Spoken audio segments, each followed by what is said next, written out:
Ding, ding. These guys have a lot to say, and they never stop talking. Well, and listen to those two clowns. I am not a happy camper. I've had enough of that malarkey. Don't wreck our show, you hoser. Live from News Talk 1480 WHBC. It's a household name. All right, Dan. It's Kenny and JT. Oh, you made a wise choice, my friend. Have a great show! Way more exciting than Super Bowl 60 could ever be. And we're coming to you live from the corner of 6th and Market in beautiful downtown Canton, Ohio. And it's 30 degrees right now in this Hall of Fame city. That's the most impressive thing, right, in the last 24 hours. The Super Bowl was boring as hell. The commercials, we'll get to those, were okay. Bad Bunny, according to the numbers, fantastic. Most watched Super Bowl halftime ever, right? But 30 degrees today. Didn't have to put the boots on Frankie when I took him out to do his business. Didn't put a coat on, just went out with the hoodie and everything today. So loving the weather, not so much the Super Bowl. Maybe 50 degrees tomorrow. Now, let's hope. I mean, what are you going to do then? Everybody will be sniffling. Yeah, I'll deal with it, though. I'll take the sniffles if it gets to 50 degrees. But, yeah, last night's game, where were you home? Where did you watch the game last night? We had friends over, and we had a great time. We ate way too much, have a lot of leftovers, so I'm having Super Bowl leftovers tonight. But guess what I'm going to do? What? We did have the buffalo chicken dip. Oh, okay. I'm going to do like they told us last week. Old Carolina Barbecue suggests with the leftovers, you make them into a grilled cheese. I'm going to try it. There you go. Smart move. Win for the win. Dude, the buffalo I couldn't chicken win the dip game. is fabulous. You know what? I counted it up. 1, 2, 3, 4, 5, 6, 7, 8. No, I had 10 bets on the game yesterday. Mm-hmm. I bet on 10 different things. Now, my first two bets were this. Number one, Seattle wins the game on the money line. Okay. Fine. My second bet was Seattle wins the game on the money line. And I took, what did I take? I took the under. Okay. And then my third good bet was Kenneth Walker as MVP. All right. Okay. Fine. So those were three that I won on. I won those three, but I lost 7. And the one that pissed me off the most, okay? And I'm sitting there because the game was boring as all get out, right? So during the game, I added some bets, in-game betting, right, to make it more interesting because it was such a bad game, at least offensively. When Barnett, is it Barnett? No, Barner, the tight end for Seattle, catches a pass on the first drive. I'm like, ooh, this could be a defensive struggle. The tight end might be a big part of this game. I'm going to put $1 down on whatever his MVP odds are, okay? So A.J. Barner's MVP odds were 15,000 to 1. So $1 would have won me $150.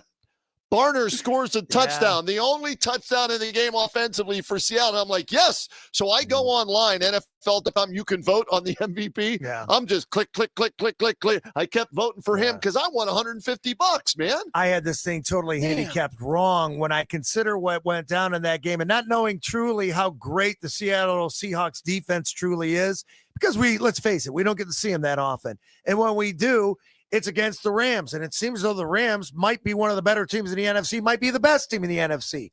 We don't know, and it came down to the last play of the game, and if Matthew Stafford throws a completion, you might win that game. Right. We'll shelf that for another day, and I don't even believe the Seahawks are favored to win their division next year. It might be the Rams. But again, I digress, and I go back into this game, and I consider the fact that the New England Patriots, with 2 weeks to prepare for a team, should have that team scouted out to perfection.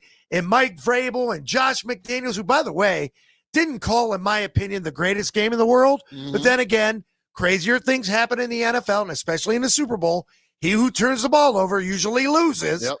And it was just one of those defensive struggles that ends up being one of the games that we consider would be under. And if it weren't for a holding penalty late in that game, that total flies to the over, and everybody's upset.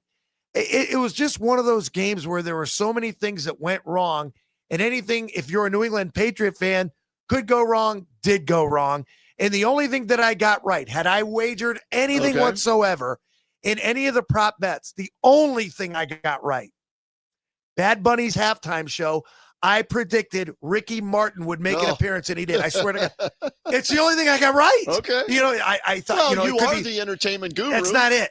With the Spanish-speaking songs and everything else, I thought you got a couple of choices here. J-Lo, Shakira. Right. I don't think Pitbull would do it because they're kind of like rival a little bit. Ooh, okay. And normally what they do is they bring somebody like from the other, I don't know, End of the spectrum. Okay. Like, you didn't expect to see Lady Gaga, but at the same time, I didn't think they were going to use anybody like a Taylor Swift, right? Right. Ricky Martin's going to make an appearance, and sure as heck, man, boom, there he was. Think I would wager it? No. Why didn't you? I didn't do any of those in-game wagers. I didn't do any prop wagers. There are so many crazy prop bets anymore that they're not fun for me anymore. And I don't have any of those apps. The only thing I did, took a couple of squares, and I was nowhere in the ballpark. Every time I had pretty decent numbers, and we all know how that works. If it touches 9 or 1 or whatever my numbers were never even in question. They were never even close, because didn't it seem like it was always the same score? Well, 2-9 or something. It was 3-0 after 1, right? And then it was 6-0 at a point. Then it was 9-0. And then it was 16, right? To nothing at a point. Yeah. So boring. I had the Seahawks winning 24-13. So I got New England, right? I got their 13 points, right? I was a little off on Seattle. And, the other bet that cost me was you mentioned the touchdown that got called back. Yeah. I had Kenneth Walker anytime touchdown. Killed me when they called that back. That was another one I would have won on. So I totaled it all up. You ready? Guess how much I won.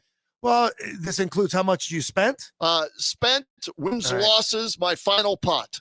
$35. I won $3.82. Yes, I finished above the market. You didn't lose. That's right. I did not lose. Not lose. $3.82 is what I came away with all of my wagering on Super Bowl 60. If it weren't for their defense in the playoffs anyway, I don't know how the Patriots were going to score. I mean, against the Texans, they win 28-16. Against the Chargers, they win 16-3. Right. So, I mean, it was even in Denver, and you're going to blame it on the weather, they come away with a 10-7 winner. And if Bo Nix would have played in that game, maybe the Denver Broncos would have been playing yesterday. You don't know. Yeah, it's a great point. But then again, ifs and ands, because had the Seahawks lost to the Rams would have been playing the Broncos yesterday. I thought that was the Super Bowl. Looking back on it now, Rams against the Seahawks was for the Super Bowl. Right.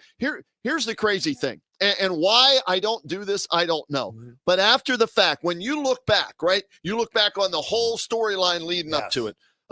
Drake May, inexperienced, second-year quarterback, right? Their offense, I didn't know how bad New England's offensive line was on the left side. They were horrible yesterday. We also did not know before the game that Drake May took a dart in the right shoulder. So he took a pain shot in the right shoulder. So obviously he was not 100%. So when you look back at that and then you give credit where credit is due, that Seattle defense rushing mostly 4, right? They were the real deal. The dark side, as they called it. It used to be the Legion of Doom. This version is the dark side. So when you think about it and you go, man, I should have bet Seattle and the under, no questions asked. Easy because, now, right? yeah, I mean, but seriously, when you think about, hey, Vrabel as the head coach, okay, experience as a player, not as a coach in a Super Bowl, right? Josh McDaniels, experience as an offensive coordinator. That's it. But when your offensive line is that bad and your quarterback shoulder, maybe that's why they didn't run him as much, because they didn't want him getting hit on that shoulder. But end of the story is Seattle was the better team. The better team won, and they are now Super Bowl champs for the second time. When you go back and you look at the Seahawks, you have to consider the fact that they played the Rams 3 times. Yeah. They beat them 2 out of 3 times. Right. And the Rams were able to put points on that team. 31-27, 38-37. Both games were won by Seattle. The game that the Rams won, they still put up 26 points. Right. So I was sucked in by that, thinking the fact that maybe the New England Patriots would have a chance in this game. And I think I called it 21-17, still a low-scoring game. Right. But a game in which, I mean, let's face it, even in the fourth quarter, as bad of a game this was, late in that game, it's still a 2-score game. Right. Yeah. Are you kidding me right now? We've seen crazier things happen than that. So you look at it and you say, okay, if you're the Cleveland Browns and you watch the Seattle Seahawks win yesterday, how can you look me in the face and tell me defense doesn't win championships? Yeah, it did this year, without a doubt. And the point that put me over the top in believing Seattle would win was Kyle Shanahan in the pregame. Okay, I watched at least an hour and a half of the pregame, and they interviewed Kyle Shanahan with Chris Sims, right? And Chris Sims says, okay, Kyle, give us a breakdown of how to score against this Seattle defense. And Kyle Shanahan said this. Well, I don't know, and I'm paraphrasing. I don't know if you should ask me. We didn't score a touchdown the last 2 times we played against that defense. And when I heard that, I'm like, you know what? that second-year quarterback. They don't have any big-time wide receivers. Seattle's going to win this game, and sure enough, they did. You know what else? I don't care if he had a dart in his shoulder or not. At 23 years old, and you saw him get sacked 5 times by Myles Garrett and the Cleveland Browns. Drake May was not a ready for primetime player yesterday. I'm sorry, he just wasn't. But that's not to say that he had enough talent around him. You mentioned the offensive line. Well, let's give credit where credit is due to the defensive line of the Seattle Seahawks. And again, I look at it as though in April, when the NFL draft comes around and you're the Cleveland Browns, that defense looked a lot better last night than the Cleveland Browns have looked all season long. And I don't care where they were ranked, but they've got a head start over their offense. When you consider what that team needs, let's try to make it a knockoff of the Seattle defense and start from there. What about your quarterback, though? We don't have one yet. I know. Drake May was good enough to get that team to the Super Bowl. Is he as good as Shador? Drake May Probably was a top 5 pick, wasn't he? First-round pick. Shador was in the 5th round, and he finished 41st out of 42 quarterbacks in the NFL but did this year. Drake May look as bad as Shador Sanders looked at times? I have to say yes. I mean, he got sacked 6 times. I mean, you're going to blame it on the offensive line. They were good enough to get to the Super Bowl unless they were right all along and said they had an easy schedule. Bingo. Yep. And they made it all the way through, but you still have to play the games and you still have to play the best of the best, and that is the National Football League. And that's a great point. Easier schedule. Yes. Didn't play a lot of great quarterbacks at certain times. Got a break when Denver's starting quarterback couldn't play, right? And you get to the champ. Then when you finally played a team that was outstanding defensively and had an average to above average quarterback, because Sam Darnold didn't play great yesterday, but here's what he did. And you started the show. Make mistakes. Bingo. He did not turn the ball. And early on, there were 2 I thought could have been pick sixes. And one was dropped and the other went for a completion to the tight end. And I'm like, whew, he escaped that one. But he didn't turn it over the entire game. And when you had, and it reminded me, not saying, exactly, but their defense reminded me of the Steelers in Super Bowl IX. And here's what I mean by that. Pittsburgh knew how good their defense was in Super Bowl IX. So if they got 2 touchdowns, they felt they could win and beat Minnesota in that game, right? So just don't make stupid mistakes. Don't throw a pick 6. Let your defense win a low-scoring game. Steelers win that game 16-6. The only score for the Vikings was a blocked Bobby Walden punt, okay? They didn't score on offense. Same as yesterday. And I think Sam Darnold finally realized, you know what? There'll be games when they're counting on me, but this isn't a game where I need to be the MVP. I just need to not make mistakes and let my defense control the game. That's what they do. That's us not knowing the Seattle Seahawks, because I believe, and you've heard and you've seen so many other talking heads talking about this game, and we didn't see enough of the Seahawks because they play way out west, and I believe they relied on their defense more time than not.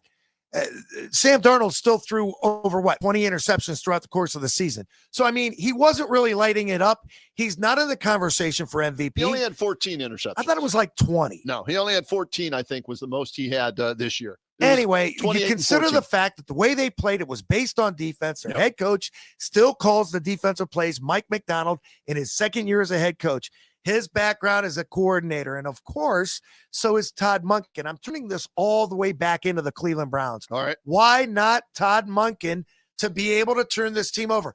Only because he's a little bit older. I mean, I understand this is the second youngest or third youngest head coach in NFL history to win a Super Bowl. Why can't our guy do it? He came from the same background. Yeah, you hope that this is finally the right choice by, Jimmy Haslam, D. Haslam, JW, Andrew Berry and company. I like what I'm hearing from him. I saw him speaking. Antonio Hall posted a video of this. The new the new Solon high school head football coach. And there was Todd Monken talking to the coaches at this clinic. And I listened to more, and I'm like, you know what? Okay, this guy's talking the right game. He sounds like he knows what a head coach is supposed to do and what you're going to try and do on offense. Now, can he do it when the lights are the brightest on Sunday afternoons at 1 o'clock on the sidelines when everything's happening in warp time? So I feel better about Todd Monken the more I hear from him, because I'll be honest with you, I didn't know much about him, and the Browns were the only one to, interview him for the head coaching job. Well, the problem has got to be this. He's won everything that he's done so far to this point. He won the interview process. He won the press conference. we might think different of him when they get on the field next year. Who knows? Here are some of the other things that went down over the weekend, because it wasn't all Super Bowl, but most of it was. Did you miss again? Here are the weekend headlines that you have missed. Kent McKinley basketball team beat Jackson Friday night, and Harvest prepped on Saturday. They sit one game shy of a historical mark, winning their 2,000th game.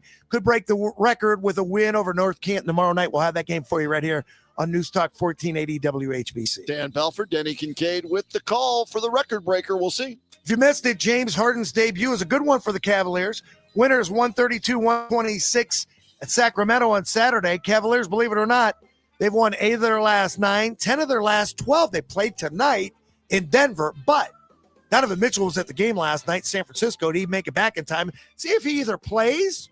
You want a prop bet? If he plays, take the under on Donovan Mitchell's points. Interesting. I have to look that up to see what it is, because his girlfriend sang one of the songs in the pregame show yesterday. If you missed it, the Buckeyes couldn't beat Michigan's JV team in basketball. Blown out at home yesterday, 82-61. Why did I watch this?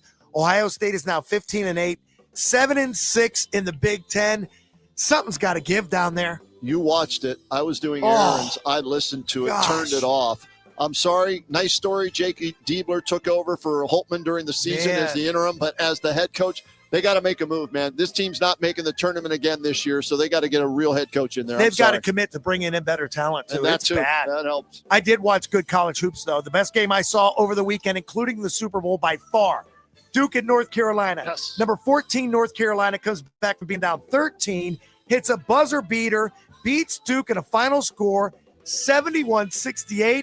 It's the only time they led. How about the game-winning shot and the different views? They showed it from up in the rafters, and the place goes crazy. They stormed the court, but then they put time back on the clock, so they made them get off, and then they stormed the court again. And you know what? Good. I hate Duke. Way to go, Tar Heels. Great game to watch. If you missed it, Lindsey Vonn crashed hard during her Olympics downhill run, breaking her left leg. She'll be okay, they say, but it's going to be out, and it's going to be a process, said a spokesperson. She had more helicopter rides in the last couple of weeks than good downhill runs. Oh, man. And you know what? It was inevitable, at least in my opinion, with the torn ACL. Yeah, okay, you may be able to do it in practice runs, but eventually that's going to give on you. And I don't know if it had an effect, but thank goodness she's okay, though. That's the most important thing. Should the ACL have kept her out? Did she take a spot on the Olympic team that maybe an alternate could have done better at? I don't know if at that point they could have put somebody else in for her. And here's the thing. I thought something was going to happen. It did, but I can understand her. I've trained. This may be my last Olympics. I'm going to give it a go. And she's lucky, though, that she came out relatively unscathed after the surgery. Doesn't matter. Hockey doesn't start till the 11th. That's when the Olympics start for me. Let's go. Drop them gloves. I can't wait to see the Kachuk brothers. Let's go. The women's hockey team from the U.S. is 2-0. Do they have a sister? What do you mean? If there's a Kachuk sister, I'm watching. You're watching. There's a girl from Cleveland, though. I've got to look her name up, but they're off to a 2-0 start. It's them in Canada that probably will play for the gold. If you missed it over the weekend, Louisville City Schools announced that Matt Farino, recently hired as head football coach of the Leopards, has made a difficult decision to step down his position due to newly identified medical issue. Yep. Additional information regarding football programs, next steps, and coaching transition to be shared. And as you were telling me moments before we go on the air, Jake Atkins, reportedly pending board approval, will be the head coach of the Leopard Nation. Yeah, sorry to hear. We had him on last week, Matt. We wish you nothing but the best health-wise. Most important thing, health. So get well, and good luck to the new coach, and we'll try and track him down sometime this week. If you missed it, I don't know how you could. More talk about the halftime show than the game itself. Yeah. In my opinion, they got exactly what the NFL wanted. They grabbed the global market. Think about it. Yep. They play all over the world now. So what was a bigger headline this past week? Bill Belichick, the game, Bad Bunny, Turning Point, or Puppy Bowl? I did not watch any of the Puppy Bowl. First time in years. I watched a little bit of it, not a lot. I did see the Turning Point because I recorded both halftime shows. What's the Turning Point? Turning Point was the show that had Kid Rock. They did a concert. That Donald Trump put together. It wasn't Donald Trump. It was Turning Point, the old Charlie Kirk. Then Trump just promoted it. He didn't put it together. He promoted it. I saw something that online. I don't know. Yeah. It was Turning Point. Turning Point is the name of the whatever that committee is called. Right. By the way, trending online, the trees and the sugarcane plants at the halftime show where people allowed for a quicker setup and scene movement, according to Darren Ravel. People inside the trees were paid $18.70 an hour for 70 hours of work, including 8 days of rehearsals and the game. They made over $1,300 a person. Would you, just to be on the field for a Super Bowl, would you be a tree? No, I itch. So you wouldn't have been able to be I don't inside want to do that. No, okay, no. all right. Because you're talking about 8 days of rehearsals and hours of. No, I'm good with that. I'll watch it instead. You ever do any acting? Yeah. What were you? I was a tree at the Super Bowl. By the way, if you're wondering about it, next year Super Bowl 61 is going to be played at SoFi in LA on February 14th, and the official handoff. They're calling it the handoff day. Okay. Because, you know how, when they pass the torch in the Olympics? Yes. Now they're passing the football to the next host city. Oh, okay. So it's a big deal. All right. The commercial is always a hot topic, too. For me, they stunk. Nothing special. Oh, I had a couple that I liked. Not ones that I loved like in years past, but we'll get it. I had Brian pull some of those. If you missed it, send Help as #1 movie at the box office again. Deserted Island sounds a lot like Gilligan's Island to me. Okay. All right. I didn't see either of those. So. Now you're caught up to date. If you missed it, we'll get a break in right now. What are your thoughts? How was Super Bowl Sunday? Did you have a good time? Were you impressed? Did you watch halftime shows? Or don't you care? Did you eat? It's Kenny and Jay.